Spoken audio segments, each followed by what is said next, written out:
All right, guys, welcome back. This is Func Med Nation podcast. I'm Dr. Steve Noseworthy, and I have the immense pleasure of talking to Sachin Patel today. He is a chiropractor up in Ontario, Canada, but he is known, I would imagine at this point, you're known all over the world for some of the work that you've done. And we'll probably get to that. And I see that, the smile come up. It's, I think sometimes amazing when you do innovative and creative things, how it attracts the interest of people, not just in Canada, certainly down here in the States, you're pretty well known for the work that you've done. And I believe, have you actually gone and taught or lectured or done some of your stuff over in the European community? Yeah, well, it's funny, the reason I have a big smile on my face when you said that is because I had a lady from Sweden come in yesterday named Camilla, and she has been following our work for quite some time and saw that I was going to be speaking at an event on Saturday and flew in from Sweden to specifically come to the event. Yeah. And so that kind of blew me away, just knowing the impact that I'm sure your work, my work has all across the world. Sometimes we get stuck in measuring our impact in terms of the number of people that come into our practice or the number of people that, do business with us or, come and seek, our specific care. Sure. But the impact is so much broader and wider and sometimes even greater. Yeah. It's one thing to change somebody's lab results, it's another thing to change their life. And if we can do it without having any business interactions, then so be it, right? Yeah. It's really cool to know that, hey, for every person that I'm helping in the office, there could be 100 or 1,000 or even tens of thousands that are being impacted positively that we may never hear those stories. Right? They may not be able to fly in and come and hear you speak and share that with you. So yeah, it's pretty cool. I'm going to ask you a question that I hadn't planned, but it just popped into my mind as you were talking about, having people all over the world follow your work and sometimes take the initiative to come see you, like this lady.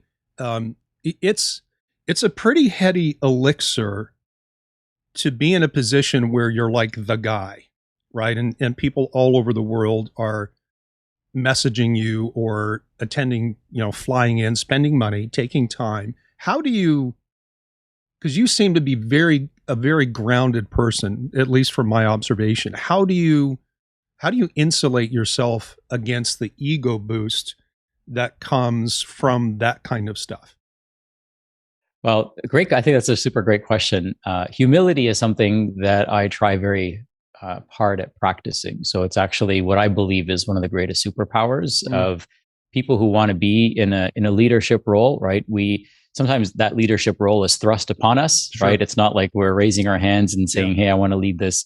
But, if we have that foresight and that courage to put ourselves out there and people want to come along for the ride and walk this path together is the way I view it, then, the more the merrier. Yeah. So I actually follow this ancient Hindu scripture or song or poem, and it's called the Hanuman Chalisa. And so Hanuman, you may recognize if you've been to any Hindu temples or seen any Hindu festivities, there's usually a monkey god. And so he's half man, half monkey. And so he represents us humans really well because we have these monkey minds and these very capable bodies. And one of his superpowers is he can be as big as a mountain when he needs to be, or he can be as small as a mosquito when he needs to be. And when he's a mosquito, he's humble, right? And so that humility in reading the scripture and in trying to embody some of the characteristics of Hanuman, I actually get to practice every single day, right? Because it's easy for things to go to your head. I like for things to go to my heart, and that's where I try to process them. And so for me, it's whenever I hear stories like that, I'm like, who, me? So it's still hard to believe and it's still hard to imagine. Yeah. But it's great to be able to have a positive impact on people for sure. Yeah. And I'll tell you a similar story. I have a client-facing podcast that I launched just over a year ago. And I had a lady reach out to me probably about a month and a half ago. And she went to my website, used a form to contact me. And I have no staff, right? I do everything on my own. I have, kind of like a micro practice. I call it more of a boutique practice than anything else. And so I answered her. I texted her back right away just to establish contact. And I said, hey, so-and-so, this is Dr. Noseworthy, blah, blah, blah.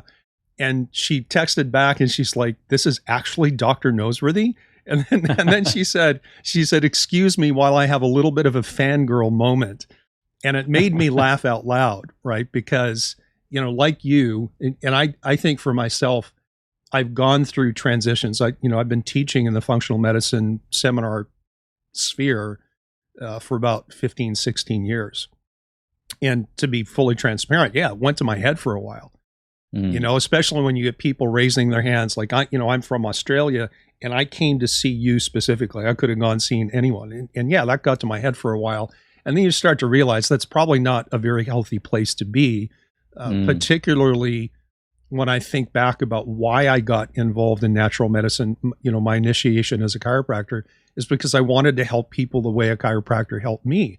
And I think many people who get into the natural healing arts of any type of discipline kind of have that same initial motivation, but unfortunately a lot of times it tends to change over time. And I'm hoping at some point in this conversation, we can talk about clinical models, we can talk about business models as you see them, but I'm very interested in how you've taken your heart to serve and embedded that into the passion projects that and I'm sure you're doing a lot more than I'm aware of, but things like the perfect practice model and the coaching program and the whole concept of the Living Proof Institute and the work that you're doing there. So before we jump the gun, because I'm like throwing a whole bunch of stuff out there, let's backtrack and let's talk about your origin story. I know you started as a DC in Cincinnati first, then you moved back to Canada. Where and when and how did you get exposed to functional medicine? And what was it about that spoke to you that said, I need to do this? I love the story. I actually was telling it last night at dinner to Camilla. And so one of the things that I was doing is sports medicine. I was working in an ART-based practice. For those of you that don't know, it's active release technique. And it's essentially a way to help people with chronic or acute soft tissue injuries heal faster, better, and even better than before they had the injury itself. So we were getting great results with that. And I was working for a lady at the time, wonderful practitioner, and who was very, very driven and specialized in active release technique. And it was her myopic focus. And she was great at it. And she was an instructor, and people would come from all over the world to come and see her. And I was, doing an externship, and she hired me right out of school. So super grateful for that. And then there was an opportunity for her to be on the news, and she turned down the opportunity. And I came to learn because she had frozen on live television before. Wow. And so she passed the baton on to me and said, "Hey, Patel, you do it." I said, "Okay."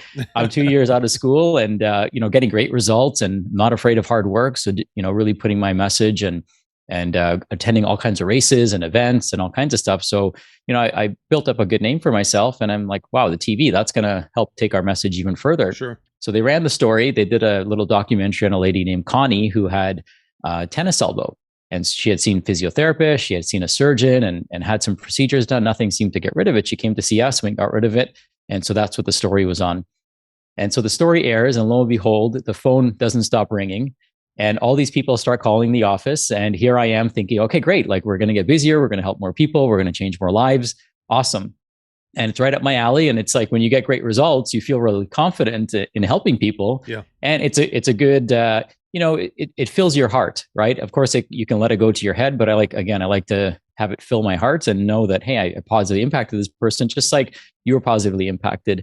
And so now we go from seeing elite athletes, marathon runners one day, and then as these patients start trickling in for their appointments, these new ones, we have walkers, we have canes, we have wheelchairs, we have all kinds of other stuff, all kinds of different patients with all kinds of different stuff going on that was definitely not sports injury related. I mean, the idea of them playing tennis or running a marathon was not even in their reality. Right. So we started seeing people who were diagnosed with fibromyalgia, with chronic fatigue, with rheumatoid arthritis. One guy had chronic headaches.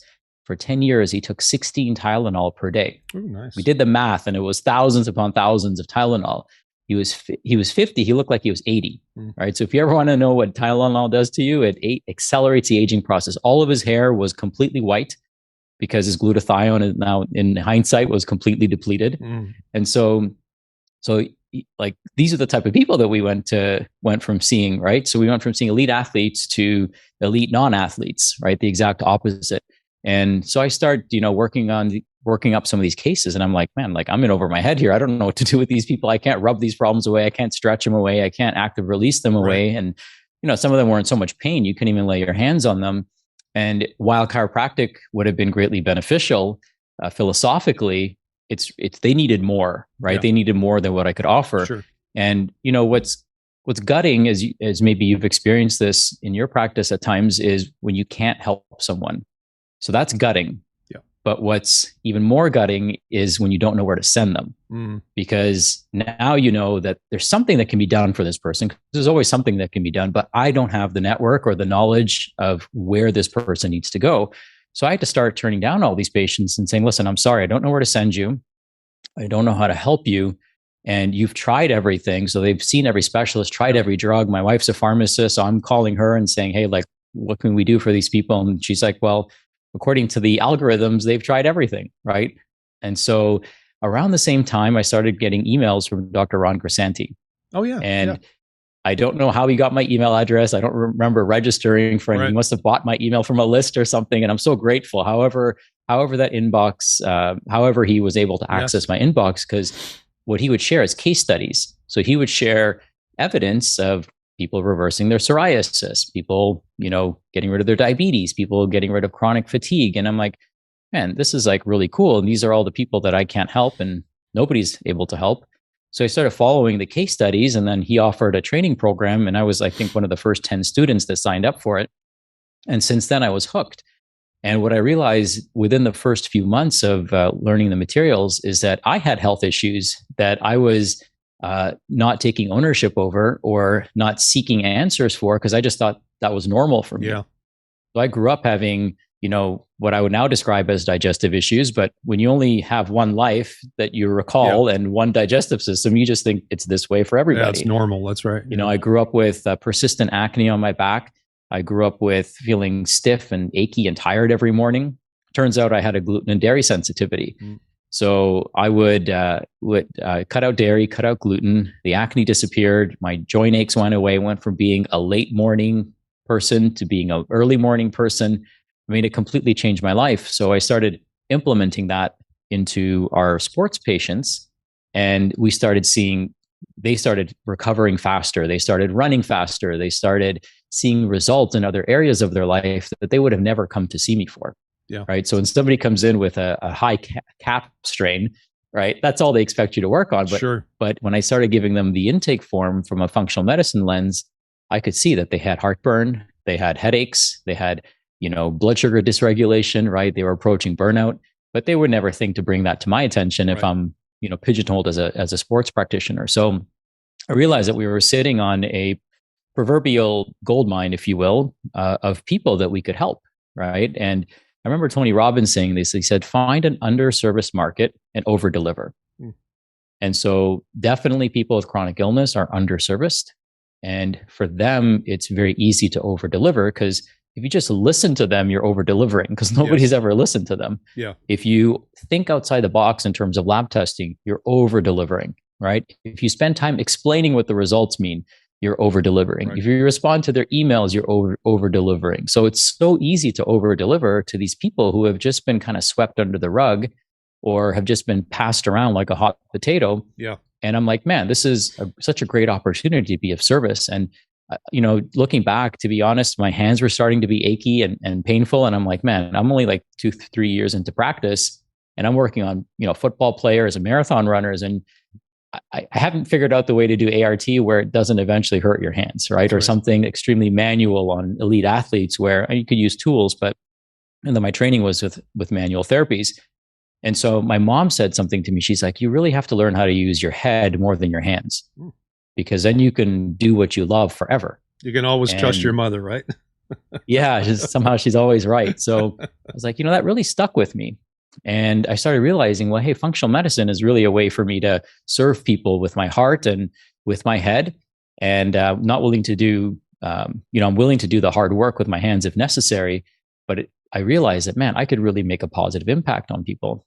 And then as I was leaving that practice, because it wasn't the right fit for me anymore to move forward there, because I really wanted to pursue functional medicine, I was handed a CD. And it was from Dr. Rick Yost. And I bless his heart to this day for handing me that CD. And he said, hey, I heard you're really into nutrition and wellness. I think you'll like this CD.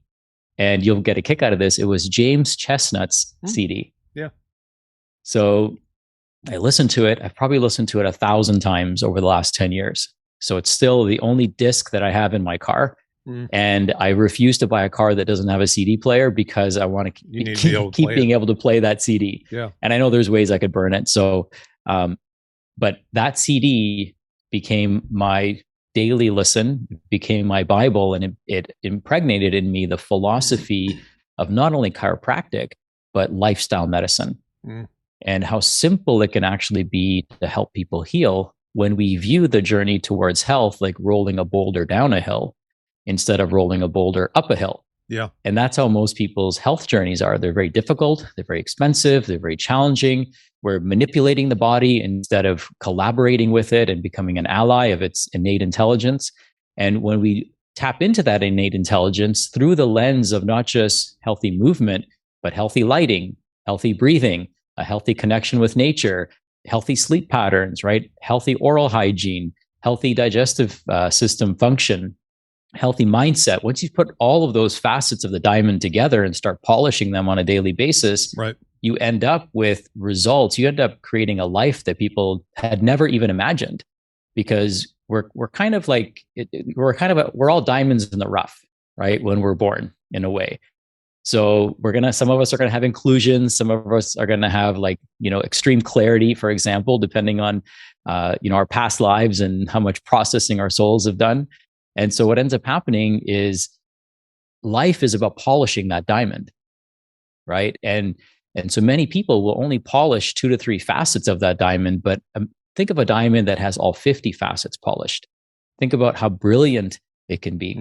So that's the philosophy that we apply, is like, hey, you're this brilliant diamond, right, in the rough.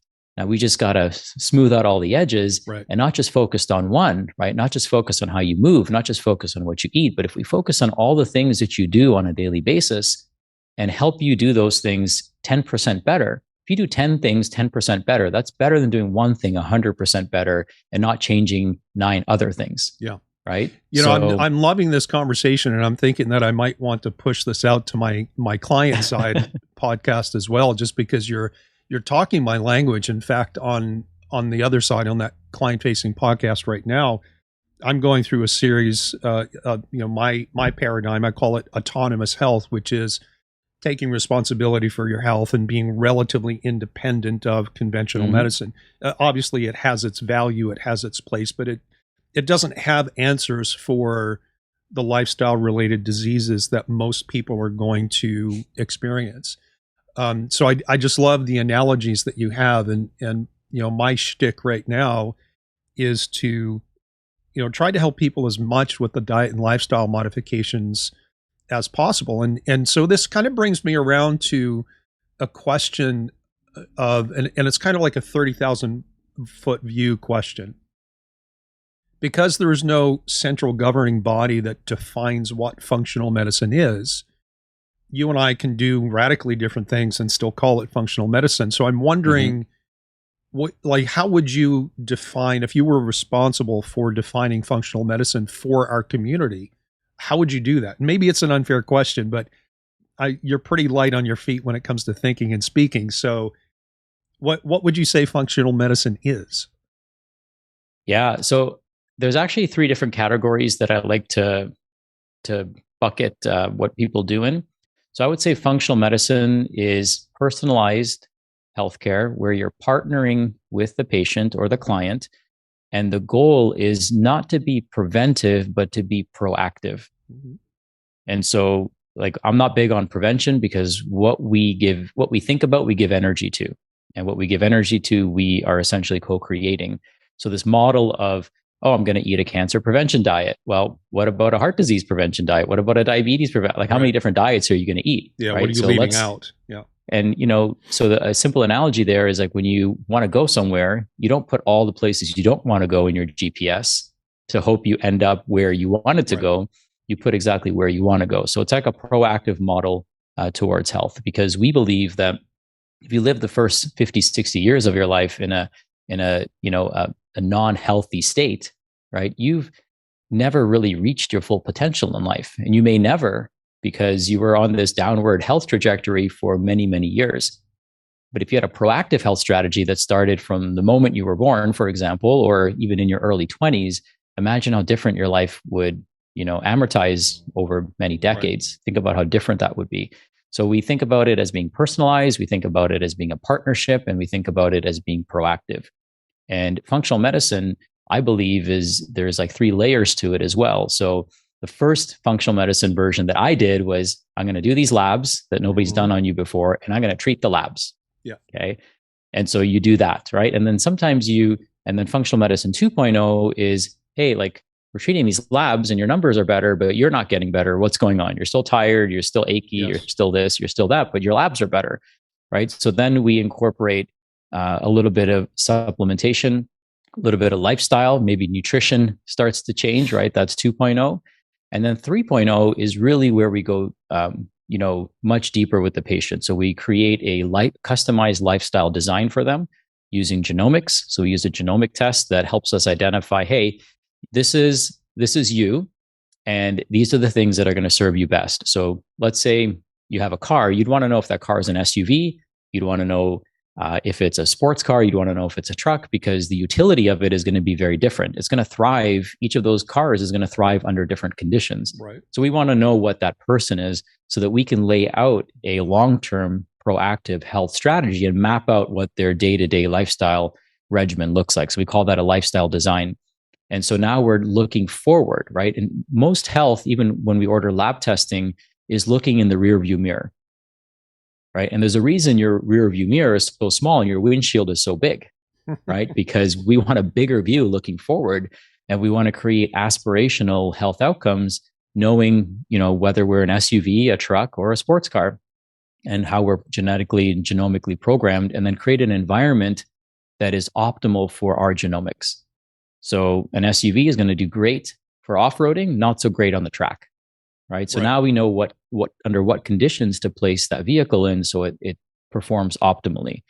And then what we do is we pair people with what we believe are powerful tools like wearables, so that there's a short feedback loop in order for them to know and for us to know if what we're doing is working. So we like to give all of our clients an Oura Ring because it helps track sleep metrics, helps them track their HRV. And HRV is a great metric to measure the tone of their nervous system and how resilient they are. And so it's a great way to know if we're improving their health without having to do invasive testing or procedures. Yeah. And now we have a short feedback loop. So daily they know they're getting better. So this is like helping people create health in real time, having a long-term vision and strategy, and then combining lifestyle and environment with their genomic profile to create the optimal design for them. So that's kind of functional medicine 3.0. Yeah. And we might even call that precision wellness. So it's not just wellness, but it's precise to that individual. And it's individualized for that person based on, how their unique composition is. I love that whole description because it mirrors my own evolution and how I look at and see functional medicine. My first exposure was Datis Karazian blood chemistry analysis. Mm-hmm. And at the time, I was practicing in Florida. I was part of a multidisciplinary clinic. Half my day was chiropractic, and I was doing, because of my neuro background, I was doing brain-based spinal rehab mostly. And the other half of my day, I was the clinical director. So it was my responsibility to get the medical doctors, the chiropractors, the nutritionists, everyone kind of working in the same model, which back in the 90s and early 2000s wasn't all that easy. I would imagine it's easier now, but I remember coming home from that first seminar with my eyes, I started to see a part of our world that I didn't even know existed. Mm-hmm. And I've had this similar conversation with everyone that I've interviewed for the podcast so far. It's like, you don't know what you don't know. And then when you get exposed to that, you get some some granularity and clarity on what that looks like, but there's so much more to learn. There's always, the learning curve never stops. And I remember driving home, Rolodexing patients that I had failed with in a brain-based chiropractic model, and realizing all of these people have major metabolic issues. Mm-hmm. And so there's only so much, say, manual therapies can accomplish, like you were talking about with the ART. There's only so much you can accomplish with that when the metabolic state of the tissue is compromised. Right. And so I too kind of adopted in the beginning a functional medicine model of run labs, prescribe supplements, and then your job was kind of done. And that works for a lot of people until you meet the person who's more metabolically compromised. And a lot of that is rooted in their diet and their lifestyle choices. And so for me, hearing you lay out FuncMed 1, 2.0, et cetera, it perfectly matches the way that I have developed over the last 15 years as well. Although I would say you put it a lot more eloquently than I would. I have to ask, like all these analogies, like the rear view mirror is so small and the windshield is so big for a reason. Do you come up with these yourself, or do you have you heard other people use them, or is it a combination of things? Yeah, I would say it's a combination of things. Coming up with analogies is a gift I believe I got from my grandfather, if I had to attribute it to anyone. Sure. So they come naturally to me. And so I try to explain things in terms that people can understand, because I feel like it just makes for more effective communication. And when people can see it a certain way, they can't unsee it. Yes. Right. And so I believe that, having, some analogies at our disposal is a great way for us to articulate our message and for a paradigm shift to occur for people. And a lot of times analogies, there's no counter, right? Like, what do you say to that? It makes sense, and there's a reason things are that way. Yep. And so be it. And if I may add, I would say that there's a 4.0 version of functional medicine that's kind of making its way to the surface, and the sooner the better. And that's in this understanding that, right now medicine, and I would argue even functional medicine, kind of looks at the body from a hardware perspective. So we're looking at it from, this is something I can measure, this is something I can scan, this is something that I can calculate, and so on and so forth. I can put numbers to it. But what we have to remember, just like a computer is hardware and software. Yep. And so the software is our experiences, our emotions, our programming, our paradigm, right? So we're also, as practitioners, butting up against, what's going on in the brain, what's going on in the mind, what traumas these people have, what challenges they're facing, their stress levels, right? Yes. Stress has a hardware effect on the hardware, but it's actually the software and the perception of the situation that's creating the response in the body. Right. So emotional trauma, we're finding, is something that is often overlooked and is the impetus to many people's health challenges. Yes. from a software standpoint. And what's really neat about software is that this is what separates us, right? Our neocortex is like the crown jewel of the cosmos. It separates us from all other life on the planet. And when we're under stress, right, we're sending more blood to our brainstem and our limbic brain versus sending it to our neocortex.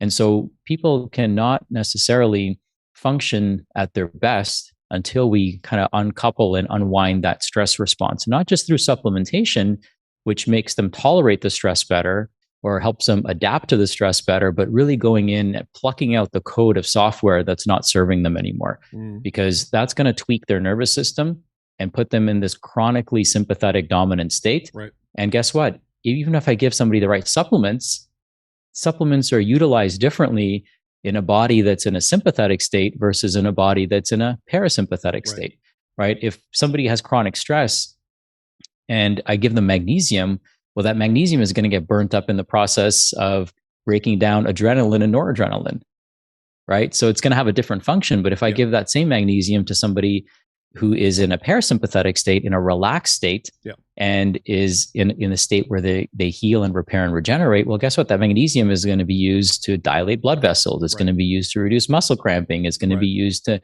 help metabolize glucose, right? So there's that we need to take into consideration, is what, if we're putting this fuel into the body, right, what's happening to it is going to be different depending on the nervous system state of that person. And the nervous system state of that person is going to come from their values, beliefs, and past experiences And those are challenges that we need to perhaps overcome with some people to really get them feeling their absolute best. Yeah, for sure. And, in the functional neurology world, we call that whole situation mesolimbic plasticity, right? Because that, especially early childhood trauma, and it, in my experience, it doesn't necessarily have to be physical or sexual abuse. It doesn't have to necessarily be direct mental abuse through being accosted and assaulted verbally and downgraded all the time. It can simply be growing up in what I call a high performance, high expectation family. I've seen many people with complex chronic illnesses, particularly presenting with things like systemic inflammation, anxiety, insomnia, some degree of OCD, and you dig into their history and you realize, they were never abused in the sense that we think of that, but they grew up in a family where behavior had to be perfect all the time, straight A's, best student in this club, in that club. And so the child grows up into a young adult with all of these external expectations that they then internalize, and it absolutely changes their physiology. And I totally agree with you. And again, just trying to relate what you're saying to my own evolution as a practitioner, you can't expect, and I think this is an unfortunate place where we are, where functional medicine is as a whole. And I think you're on the forefront of the change, because I do think that the average functional medicine practitioner, or I should say the practitioner who calls themselves a functional medicine practitioner, is working at the level of, let me use labs or some kind of diagnostic and prescribe supplements on that. And maybe they dabble a little bit in diet, and maybe they talk to their patients about, you got to sleep better, maybe you should start to exercise, but there's not that precision that you refer to, where you look at that person and you dive deep into all the different domains that go into personalized recommendations. And so I agree with you. I think there's a change coming. How quickly that paradigm is going to be adopted, I don't know. It's taken me a while to get there, and I've been doing this for a while. So I'm grateful for people like you and others who see things that way. I know Jeff Bland, who started, coined the phrase functional medicine. Now, I don't think he uses that phrase all that much anymore, but he's now doing personalized lifestyle medicine. Yep. Which I think is a similar connotation to what you're talking about. Is it true? I heard a rumor. I don't know if it's a rumor.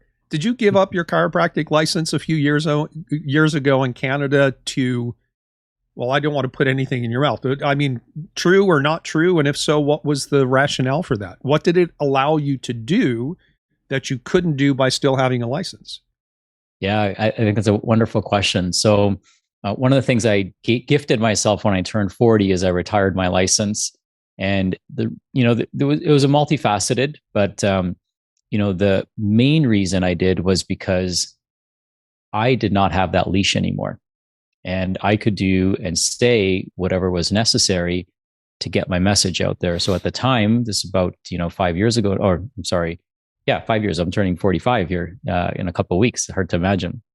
So one of the things I realized is that a lot of practitioners don't speak their truth because their license hangs in the balance. And for me at the time, and still now, most of my income, majority of my income, all of my income really comes from coaching practitioners. And so I didn't have a need for my chiropractic license. Right. And if anything, it was just, holding me back from really speaking my truth and speaking up for, many, many people. Like the things that people think and want to say, they can't say because, their livelihood depends on them being, licensed, and mine didn't.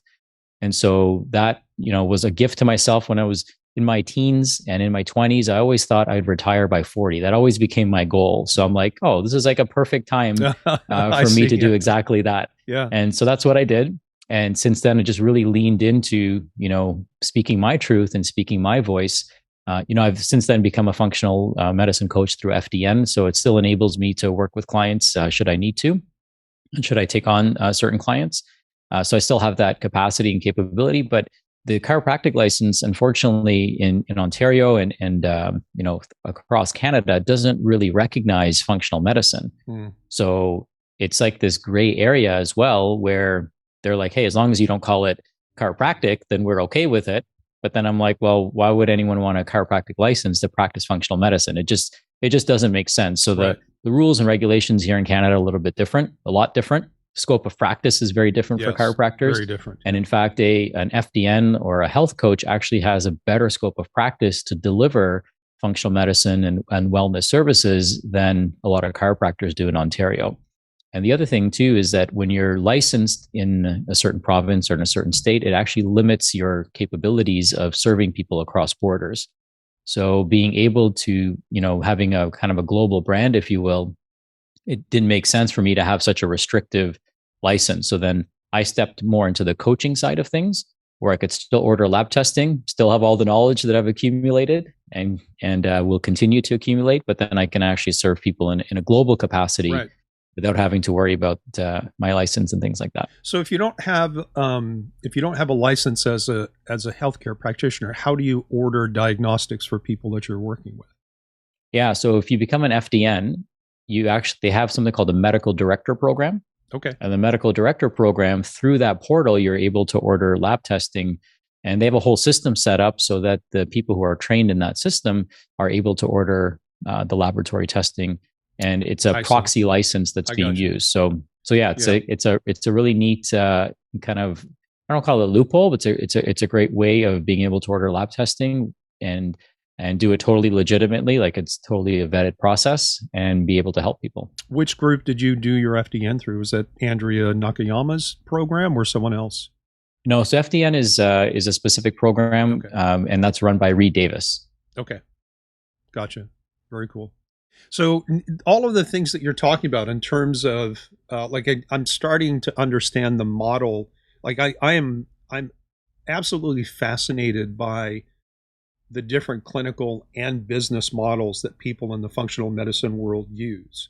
And as you know, it's all over the place, right? You have clinical models that are as simple as nutrient replacement and as complicated as high-level precision work like you're talking about, and pretty much every step in between.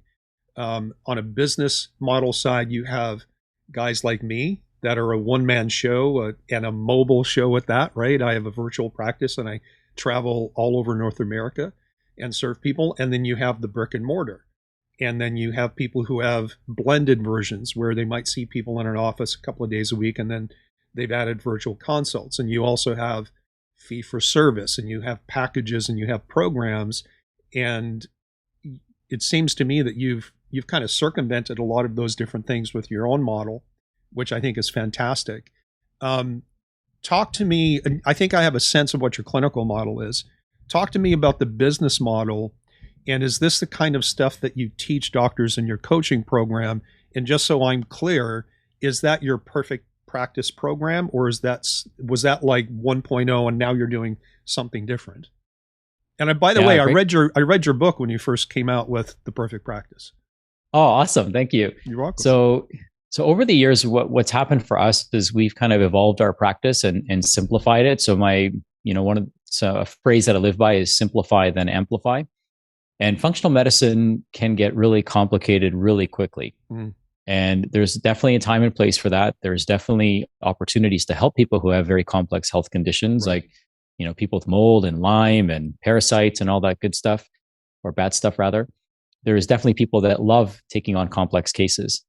What we recognized a few years ago is that the average person isn't even doing the most basic things. Right. And even the clients that were coming to see us and spending thousands of dollars, on tests and supplements and consulting, they'd still go to bed at 2:00 in the morning. Yeah.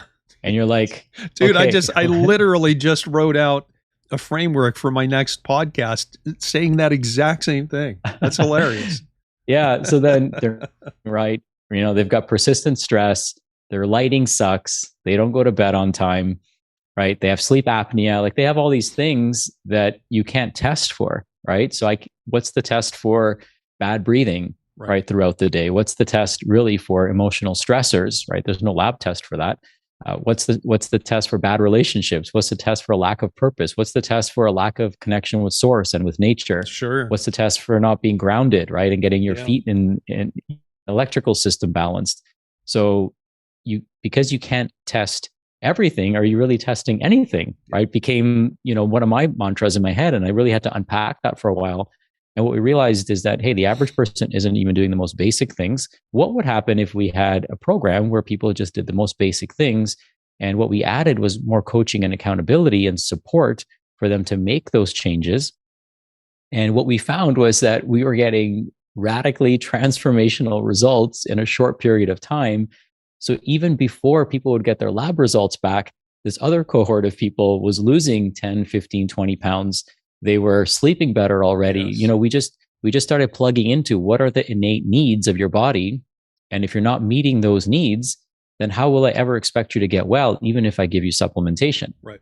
So there's, James Chestnut talks about this, right? He uses a plant analogy. When a plant is wilting, the first thing we think of is it needs water, yes, but it might need sunlight, yes, right? Or it might be getting too much sunlight, or we might need to replace the soil, or it might need the right temperature, right? There's so many variables that contribute to whether that plant is going to grow or not. And of course, we want to pour water on it if that's what it needs. But if it already has enough water, then we're going to kill it. Right. So what does that person need became the question. And if we give them what they need, their body never resists, right? We're not fighting a disease, right? This idea that we're fighting diabetes or we're fighting cancer or we're fighting heart disease. Who are you fighting? Right? It's not like your body has like boxing gloves on and it's resisting the positive changes that you're making. It's like, bring it on, man. Let's go. It's like, I've been waiting for you my whole life to do this. Like, let's do this. Right. And it starts producing radically effective, safe results for people. And so we kind of leaned into that. We said, man, if we can get results and keep it this simple, then we can actually create a program that scales. And not only that, but we don't have to hire, rocket scientists to help people if we create a system, right? So now what ends up happening is that, for me, I had so much specialty knowledge, as I'm sure you do have specialty knowledge. It would be impossible to replace you. It's impossible to replace me.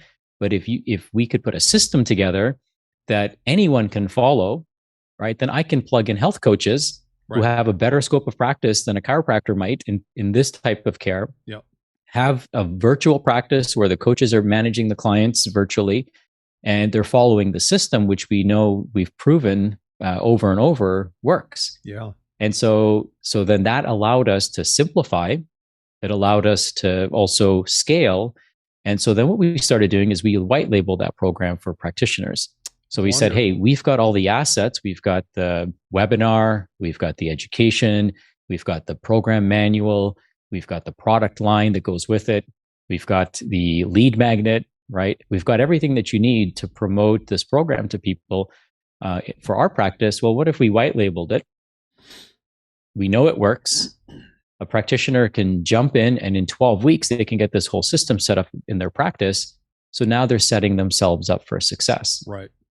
And so, there's white label supplements. Well, we have a white label functional wellness program. And what we realized through this process in doing this is we were able to, without treating any condition, we were able to help people reverse their diabetes. We were able to help them lower their thyroid medications. We were able to help them lose significant amounts of inflammation, get out of their pain. So it became a panacea for people. And literally, if somebody wants to help people with thyroid dysfunction, they can do this program. If somebody wants to help people with autoimmunity, they can do this program because we made it a program that addresses so many different facets of somebody's life, addresses the things that people are already doing, raises consciousness and awareness around them, partners with their body, and then it produces amazing long-term outcomes for people. And we do this without lab testing and without supplements. So that's the other thing that kind of shocks people is like, how did you do that? And it's because we go back to the basics, back to the fundamentals. Yeah, and I'm sure you've heard this phrase, like you can't out supplement a bad diet. You can't out supplement a bad lifestyle. Mm-hmm. And all of this talk, and I see things similarly. I've often either in blogs or podcasts or in some of my online educational programs that people can do, I talk about, and it's really a functional medicine version of the Pareto principle, which I'm sure you're aware of, right? 20% of the things that you can change are going to give you 80% of your results. Obviously, it's a paraphrase. Yep. And I totally believe the other thing. And I've kind of taken that 80-20 principle and applied it in a slightly different way. And part of my message is 80% of the results you're looking for are things that are directly under your control. Mm-hmm. And so, why are you looking for the right medication to fix things that aren't rooted in a mechanism that medication can alter or can change, right? What is 80? Another way to say it, Cleveland Clinic came out with this statement not all that long ago, saying that 80% of chronic disease is lifestyle related. And when you factor in concepts like the exposome, right, the sum total of all variables that either internal or external that tend to change our biochemistry, our genetic expression, or phenotypic expression, it makes total sense that if we were to define functional medicine, somewhere in there we have to make allowance for the fact that diet, lifestyle, and environmental interactivity, how the environment or how your body interfaces with your environment, that's got to be the starting point. And so many of us are guilty, myself included, of de-emphasizing people taking personal responsibility in these domains and then jumping straight into let's run a whole bunch of tests and do all this fancy supplementation. Meanwhile, not dealing with the fact, like you said, that they're staying up till 2 o'clock in the morning with their full spectrum blue lights on, scrolling through Facebook or binge watching Netflix. And they're wondering, why can't I fall asleep until 2 o'clock in the morning? Well, yeah, my diet's perfect. That's right. That's right. Yeah. How many times have we heard that? So what you just talked about with the white label program, is that the perfect practice model, or is that something different and new that you've created? So that 12-week program is called an Accelerator. Okay. So it's for people who are, who don't have a program and want to put one together and have all the tools and assets that they need. We also have a mentorship program, and that's more of a 12-month program. So these are people who have, already established their program or have a business that they've already established, and now they're looking for three things. They're looking to automate their practices or components of their practices, so they're not having to do them manually. Yes. And create efficiency. They're looking to delegate certain tasks to the right person, the right experts, the right vendors, if you will, so that they're not having to do things that are not easy, lucrative, and fun for them. And the third thing is to accelerate. So the accelerate part, I think, is really important. So if we think back to, high school physics, right? Acceleration is a function of mass and force. And force, yeah. And so if we want to accelerate our practice growth, right, there's a couple of ways we could do it. We could have more force, and more force is more time, more money, more energy, more effort, or we could decrease mass. And we decrease mass by delegation and automation. Yes. And so that allows us to... Dude, that makes so much sense. Yeah. That makes so much sense. So again, going back to that simplify, then amplify, right? So if we just simplify things in our practice, we automate them, delegate them to the right people and experts, we can move faster, we can accelerate further. And should we desire to, we can scale it as big as we want. Right. Now, not everyone needs to build a 7-figure practice. Not everyone needs to build an 8-figure practice. Not everyone has to have an exit strategy, right? You just have to figure out what it is you want this practice to do for you. That was, and let me interrupt here because that was my next question, because, I've been part of a couple of different Func Med practice management groups, and I'm not going to name names because I think all groups have pros and cons. And what I found with the one group that I'm thinking about, which involved, doing dinner talks at least once a week, radio and print advertising to drive people to your dinner talk, discounted initial consults offered at the dinner talk, and then some kind of a conversion factor into people buying programs, packages using case fees. And I was quite successful at that. And I made a lot of money doing that, but I hated it. I absolutely hated it because I'm an introvert by nature, and being out there all the time. And like, even back when I was doing chiropractic, like I have friends who are seeing 100, 120 people a day. And like, I got to 25 and I was done. because I was so mentally, emotionally drained just because of my personality and my makeup, that constant interaction with people, I needed more recovery time. I'm not the type of person who can have that high interaction level and come away renewed. I'm the opposite, right? And so I burned out on that model, even though from a business standpoint, it was working quite well. So what it sounds like to me is that you've taken the perspective, and if I'm right, I love this, that you look at what the person wants that you're coaching and using, maybe I could call it a loose framework. You take that and try to fit it to the goals, the needs, and the desires of the person that you're coaching. Am I hearing you right on that? Yeah, absolutely. So there's a framework that we use, and it's called the 5 freedoms. And it's a specific order that they go in as well. So your business should never cost you these 5 freedoms. And in fact, it should create these 5 freedoms for you. So the first one is health, right? If we as practitioners are not the healthiest members of our society, then who can we expect to be, right? So our business should never cost us our health. The next one is our emotional wellness, right? If we bring home all this stress every day, we put this constant pressure on ourselves, we're never enough. I mean, how does that play out and amortize over a lifetime, right? Not really well. Or we might have a lot of money in the bank account, but if our kids don't look us in the face or we never see them, or we have constant disagreements with our wife or our staff, like what kind of existence is that, right? So we don't want our practice to cost us our emotional freedom as well. You should be free to have whatever kind of day you want, right? And if you decide you want to have a bad day, that should be up to you, not up to other external factors. It should not be up to your business if you're going to have a bad day today, right? It should always be up to you. So that's where emotional freedom comes in. The next one is geographic freedom, right? How can we be geographically free so that I could be doing my job, making an impact, having influence on people anywhere in the world, right? So I get to travel a lot. I don't have to skip a beat. And if I want downtime, I have the freedom to do that because I control my schedule, not my clients. So geographic freedom to me is important. And of course, time freedom. How can we create more time for ourselves? How can we structure our business in such a way that it frees up our time, right? Or our time is revered and valued and cherished, and we spend time doing the things that we love doing. Listen, I love helping people.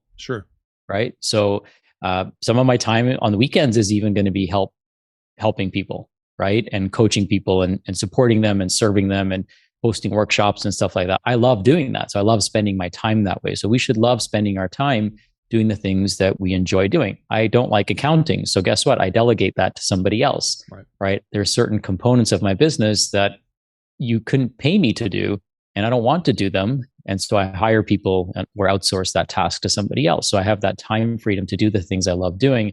And then number 5 is financial. Financial freedom, unfortunately, won't buy you time, right? May not give you geographic freedom, right? So you might have a lot of money, but you may not have the freedom to travel places and, operate your business from across the world if you wanted to. So there's that. And then certainly money won't hug you at night. So it doesn't always give you emotional freedom. And it's not going to buy you health, right? If money could buy health, no one would be able to afford it. So, we never want our business to cost us any of those 5 freedoms. A lot of times what will happen is people will focus on financial freedom first at the expense of health, at the expense of their emotional wellness, at the expense of time, at the expense of geography. And then they realize that, hey, I have all this money, but I can't buy those things. So what have I done? So first is let's reverse engineer what you want, right? Let's figure out your love language. Let's figure out what lights you up. Let's figure out like what you want to design your life to look like. And then let's build a business around that. And so what we found is that everyone's definition of success is different, right? Some people's definition of really, like in Hindu scripture, the definition of success is not wanting anything, right? So if I just eliminate all desires, right, all material desires, then I'm instantly successful because I have no desires, right? But the person who's constantly chasing something who's constantly chasing success sends a message to their subconscious that they're not successful because they're not successful until they accomplish some sort of external goal. So a lot of the work that we can do to become instant overnight successes, you can become an instant overnight success by eliminating all material desires.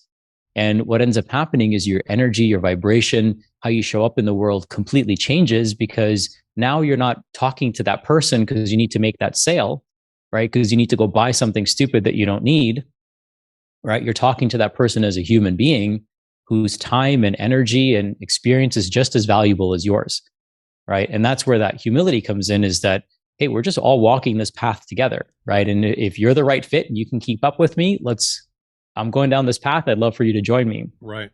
And if not, hey, there's a path that you can take that goes this way. When I see people going down that path, I never see them again. And I don't know what happens to them. Yeah. So you get to choose. Yeah. For the average practitioner who goes through your Accelerator program and implements this framework where they've, delegated a bunch of different stuff, on average, what do they spend their time doing during the week? Are they doing like new client interviews? Are they just overseeing the work of health coaches? Like what? And I'm sure it's probably different for different people, but think of the prototypical person who's in your program. What's their week look like? Yeah, I'll use my wife as an example because I have an intimate experience of what her day looks like, and I can definitely speak on her behalf. And I think it's a very kind of desirable situation as well. And everyone's different, right? Depending on what stage of your business you're in, there's 7 energy centers in a business, and the first one is relationship capital. So, if you're just starting out, you really need to lean into relationships, right? So you might be joining the Chamber of Commerce, you might be joining BNI, you might be building relationships on social media, you might be going to coffee with your friend, right? So you have the freedom to decide how you want to do that. The next energy center is marketing and messaging, right? So getting on stages, putting your message on Facebook, doing webinars, right? Education, training, paradigm shifting. That's the next step. And so that might look like a webinar. So my wife does a webinar every other week and on metabolic wellness and health. And she offers a discovery call. So then that fills up her week with discovery calls. We just brought on a new coach that's going to be doing those for her. So because her book's just getting too busy. And so she'll spend time doing discovery calls, reviewing the intake forms before they come in. And then once that person says yes, then we pass them on to a coach who then onboards them. And then the coach works with them on their day-to-day accountability and coaching and does their one-on-one calls with them. So my wife's role is basically to go out there to build relationships, to put the message out there in the world, and then help people identify if they're the right fit or not.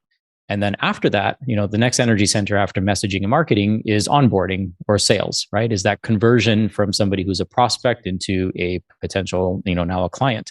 And then there's program delivery. So our coaches do the program delivery component. And then there's program over delivery. So we always try to go above and beyond for our clients and over deliver, as I mentioned earlier.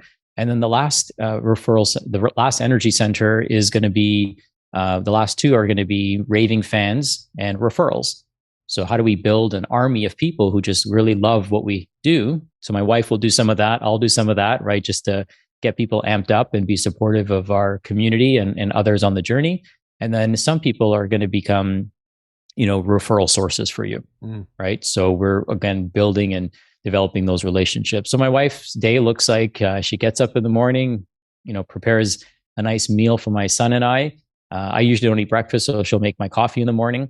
And then I get to drop my son off. She has her morning time to do yoga, meditation, mindfulness, get grounded. She'll start her day around 10 with consultations. And then she's usually done around 3. Yes. So that's kind of what her day looks like. And so we have lots of freedom, lots of time that we can spend with my son. My wife also does coaching in our coaching program. So she takes clients through the metabolic process, but also trains them and educates them on that. So she'll do some training in group settings a couple times a week as well. So some of it's going to be one-on-one, and some of it's going to be group, and some of it's going to be in a webinar format. So it's probably, that's how she spends most of her time. Sure. So is it that, do you and your wife maintain your own separate practice and then you've got the coaching on the side, or are you just strictly in the coaching side of things? You personally? Yeah. So for me personally, I'm focused, I would say 90%. Or maybe let's say 80-20 using the Pareto principle. Yep. My focus is primarily going to be on coaching practitioners. Gotcha. My wife is going to be more on the side of client facing for, people who want to be, clients of a metabolic wellness program or a health journey. Yeah. And then the coach is the one, Alice in our case, is the one that takes people through their programs. So on So the she's the client one side, that's doing. I'm sorry to interrupt. Go ahead.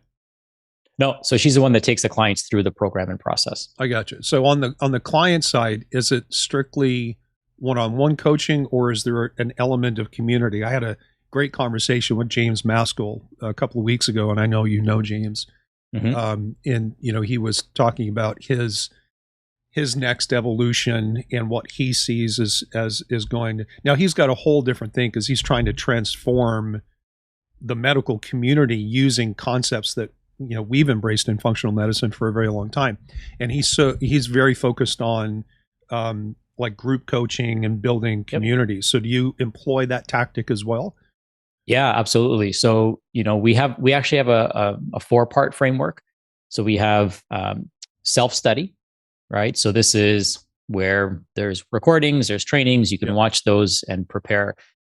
Next up from that is we have community, right? So this is in a group setting where we'll do trainings and teachings. And so, as I mentioned, my wife does those as well. And so you might have one person hosting the call and 50 people on the call, right? Because what you're training and teaching them is the same thing, right? And they all have similar questions, and then you do some Q&A and all their questions are answered, and then you're able to share the recording so then they can watch it whenever they want to as well, or those people that miss it can watch it. Understood. Next we have daily coaching. So daily coaching is where they check in. We have an app and they check in on a daily basis. And we also collect their Oura Ring data. So that information gets pulled into our system. And so the coach is just monitoring, making sure that, they're not seeing any abnormal flags or trends, or if somebody's not sleeping well for 3 days, we just want to make sure that, we're able to touch base with them and check in on them and make sure everything's okay. Yeah. And they're also checking in with their weight. They're checking in with their blood pressure if necessary. And they're also checking in with their blood glucose, depending on the program that they're in. And so we get all this data that comes in that's streamed into us daily, and that's totally optional. We don't expect everyone to do that, but some people like that accountability, and it's available to them. And then we also offer one-on-one. So there's 4 layers to what we offer them: the one-on-one, the personal accountability through the app, the group setting, and then the community. Online, the Facebook community that we have, and then the self-study components. Right. I think it's a beautiful framework. I have a question, which is really more practical and more my own interest. But when you were looking for the wearable that you chose to use in the program, what did you consider other than the Oura Ring? And what advantage do you think Oura has over other systems, whether it's just like an Apple smartwatch or Fitbit or something else? Yeah, great question. So Oura has served us well. I like the form factor because it's a ring, and most people already wear a ring or are open to wearing one. And it collects HRV, which I think is a very important metric for us to be able to measure. And it's also going to help them track sleep. So sleep is a big pillar in our process. So we wanted to have a really good sleep tracking device. The other reason we chose it is because it also has an airplane mode, so I can turn off the signaling. So people who might be electrosensitive or electromagnetic sensitive, we're not worried about that with those people as well. The ring you can wear just at night if you want, so there's that capability as well. To answer your question about what else we looked at, I would encourage people to look at the Garmin Vivo Smart 5. That's one that I've worn for quite some time. That also has an airplane mode, and it collects great data. And I believe that the real-time data that it offers is actually even better than the Oura. So the Oura, you have to kind of pair with your phone to get any feedback from it. Yep. But the Vivo Smart 5 has a little mini screen on it, so you don't have to check in with your phone to see what's happening. And if you want to look at your resting heart rate or your respiratory rate, then you can see all of that in real time versus having to tune into the app. Right. Perfect. I'm watching my time. I feel like I could talk to you for another hour or two at least. And maybe if you're open to it, I'd love to have you back on just to explore some other different thoughts, whether it's clinical or business related or just self-care. That's, one of the things that I'm trying to build with this particular podcast and community is to recognize that, hey, it's not just about being a great clinician. There is a business side to things. And listen, you're a human. And in most cases, you're not living by yourself and you have other people that rely on you. So how do you take care of yourself well so that you can take care of everybody else and interact and connect with family, friends, loved ones, your community in meaningful ways? So having said that, what advice would you give to three different types of practitioners? And I'll just list them and we can deal with them one after another. The first one is a doctor or a practitioner of any credentialing who's just coming out of practice or coming out of school into practice and wants to do functional medicine in some way, shape, or form. The second one would be someone who is in practice in some capacity and wants to add functional medicine to what they're doing. And the third one is someone who's doing functional medicine, but is struggling to make it work. So let's start with the first one. Advice for the brand new practitioner who wants to get into functional medicine. Yeah. So the big doozy there is belief, and really believing in yourself and, the impact and the value that you add into people's lives. So the best advice I could offer someone who's starting out is a mistake that I made, which was I positioned myself as the hero in the client's journey. And instead, what I invite people to do is position themselves as the guide or the sage who's going to walk that person through their own journey. Yeah. And no one and no system, the kind of a nice one-liner here is there's no system of healthcare that can save people from themselves. Right. So we're not going to save them. It's not on us whether they get better or not, right? It's absolutely 100% on them, because we're not injecting stuff into them. We're not cutting out body parts.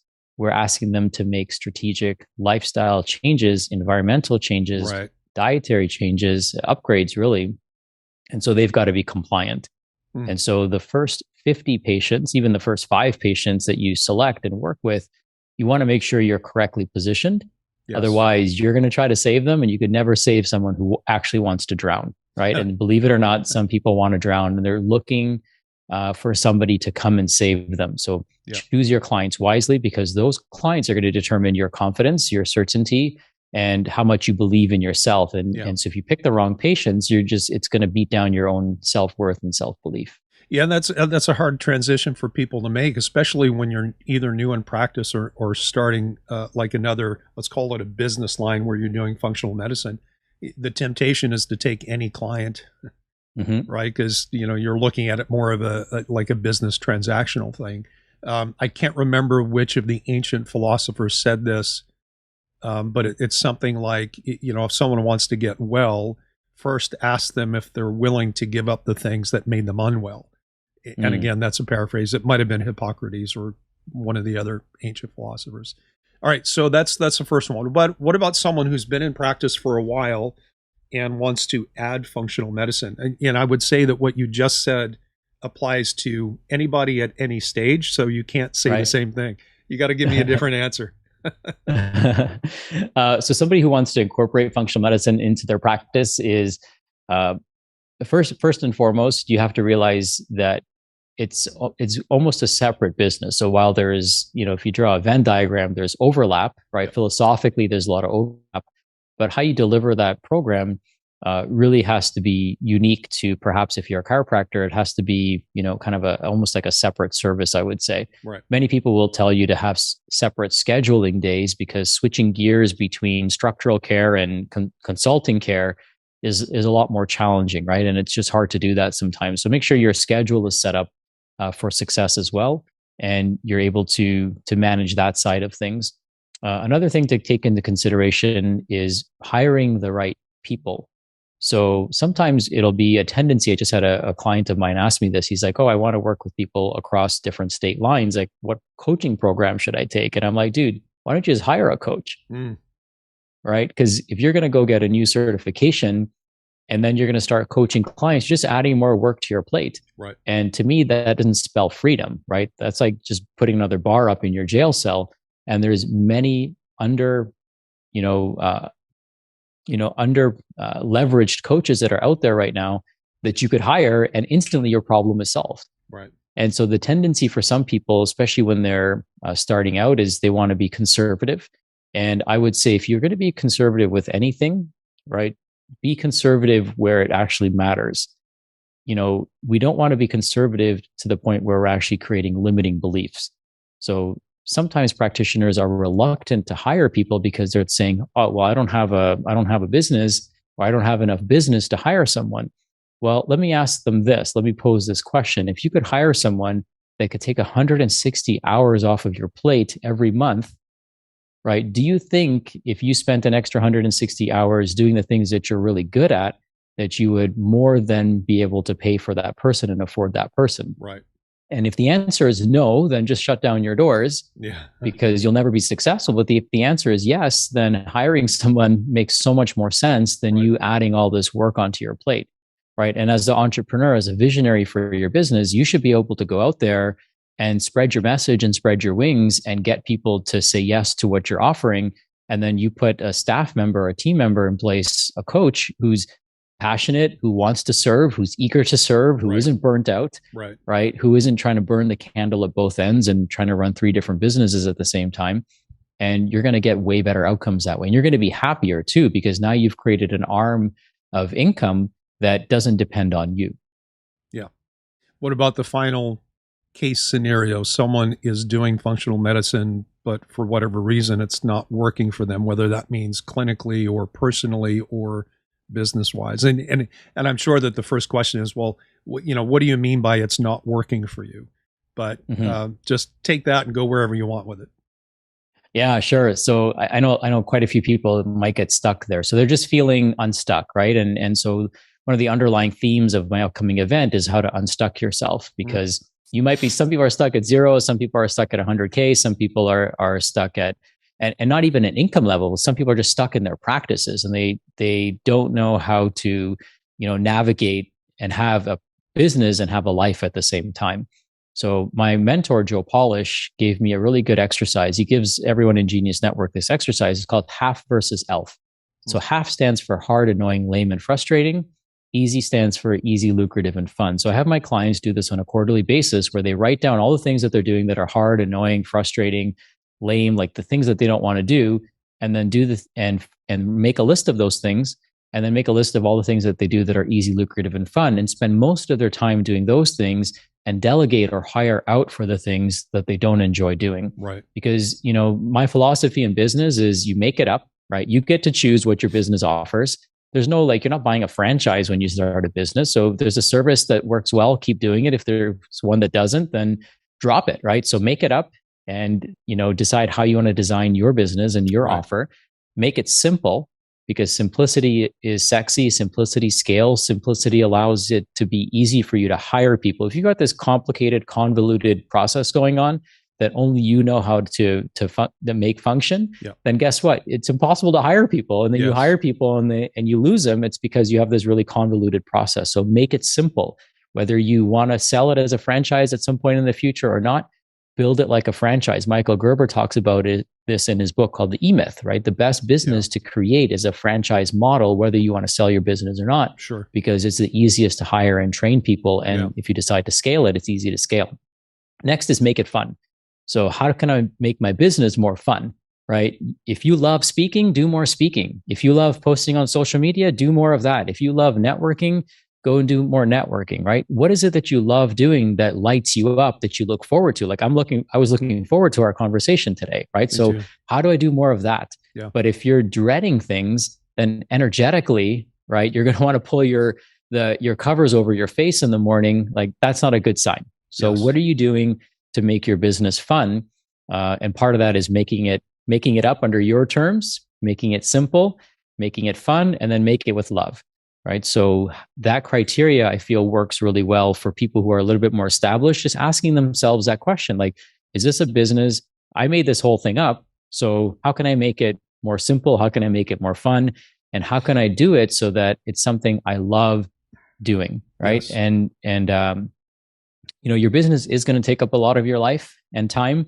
And, as healthcare practitioners, it's hard for us to separate the two, because we bring what we teach into our homes on a daily basis, and we might be answering emails after hours, but I don't mind doing that, right? I set proper boundaries for myself. I set realistic expectations for people, and I love doing it. So that's what allows me to have longevity in running my business, allows me to stay lit in and light, it really lights me up to be able to deliver what we do the way we do. What do you say to the person who's listening to you in this podcast? Because you are like, you're so fluid.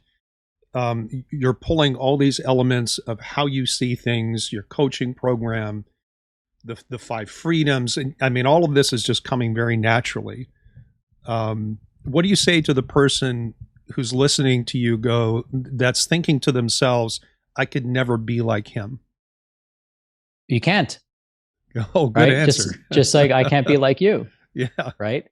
Like the point isn't to be like each other. The point is to really figure out who we are and then put that out there in the world.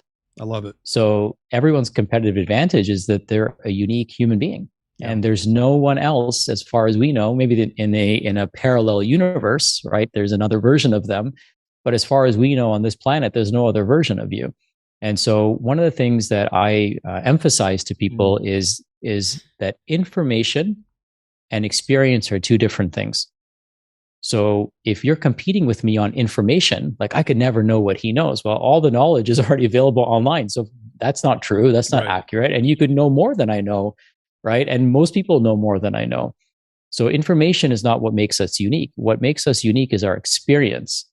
And so people are probably going to hear me speak and be like, man, I can never connect to this guy, right? He's unrelatable to me because maybe we don't share the same experiences or even the same values. But if we do share the same experiences and the same values, there's going to be an instant bond and connection that you can't build with somebody else, right? So we have to always remember that experience is more valuable than information. And many people will try to out-information somebody else. Right. Try to out experience somebody else. And you're not even trying to it's not even competitive. Hey, these are my experiences. This is what I love doing. These are my values. And guess what? There's thousands of people, more than what you know what to do with, that will resonate with you and who you are. So, put yourself out there into the world. And guess what? Don't try to be like anyone else. Be you. That's so counter to what I'm seeing in a lot of the functional medicine coaching programs that are out there, which is, hey, I achieved a certain level of success. I did it this way.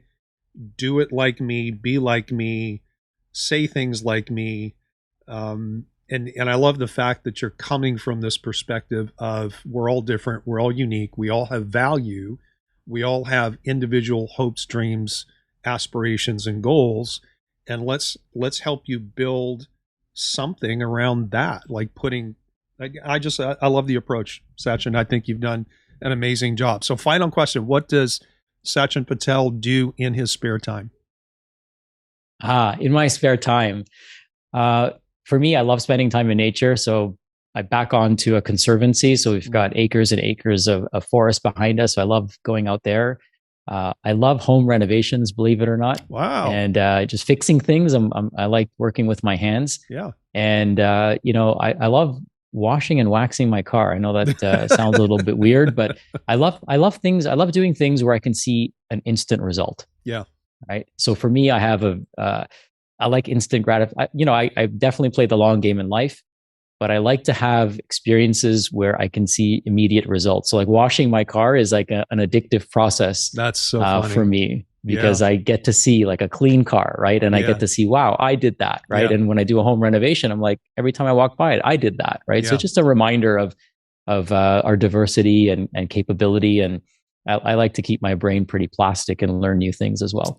So we just spent the summer back in Newfoundland with my dad, and I bought a small piece of land from one of my older cousins back in the old homestead where my dad was born and grown up. My extended family, everyone's got property back there.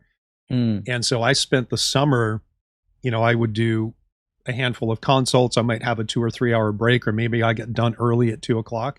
I would literally come out of my RV, walk across the street with a chainsaw and an axe, and I would spend hours clearing the land. And I don't know if you've ever been to Newfoundland, it's nicknamed the Rock for a reason, because it's nothing but rock and spruce and fir trees. And I loved it. It was one of my favorite summers because I got to work side by side with my 84-year-old dad. I'm Wow. cutting down trees and limbing them out and stacking them, and he's cutting up the branches and burning them in this old hollowed out oil can, like big, 4 foot, 5 foot long thing. And I loved it. And I'm like you, like I love to see that instant change, that gratification Right. of that spot used to be full of trees, and now look at the view that we have. To me, that's renewing. That's very I restorative. So I hear love you it. on that one. Well, listen, this has been amazing, and I do hope that you can make some time to come back and chat with us again.